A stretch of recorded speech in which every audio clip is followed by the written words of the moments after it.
এখন রান্না হচ্ছে পুডিং ফিশিং, যেটা বাংলাদেশে মানে বাংলাদেশে কেন গোটা বিশ্বে ফার্স্ট টাইম রান্না হচ্ছে ভাইয়া।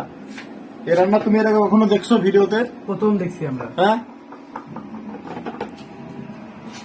দেখে মাছগুলো আবার সাতাম না কাটে। রান্নার প্রসেসটা একটু যদি দর্শকদের উদ্দেশ্যে বলতেন। এখন সমুদ্রে মাছ সাঁতার কাটতেছে, আপনি দেখতে পাচ্ছেন না? আচ্ছা, দর্শকরা পানির ঢেউ, আপনারা দেখতে পানির ঢেউ। পাচ্ছেন যে কড়ার ভিতরে পানি দেওয়া হয়েছে এবং তার উপরে বাটি দিয়ে তার ভিতরে ফিশিং পুডিং মাছটা দেওয়া হয়েছে।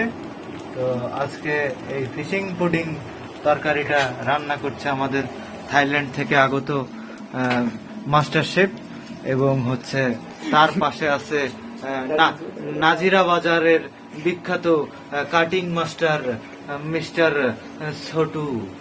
Thank you. তো আজকে আপনারা এই ফিশিং পুডিং মাছটা রান্না রেসিপি জানতে হলে আমাদের ভিডিওতে কমেন্ট করুন এবং জানান যে আপনারা এটা খেতে চান কিনা।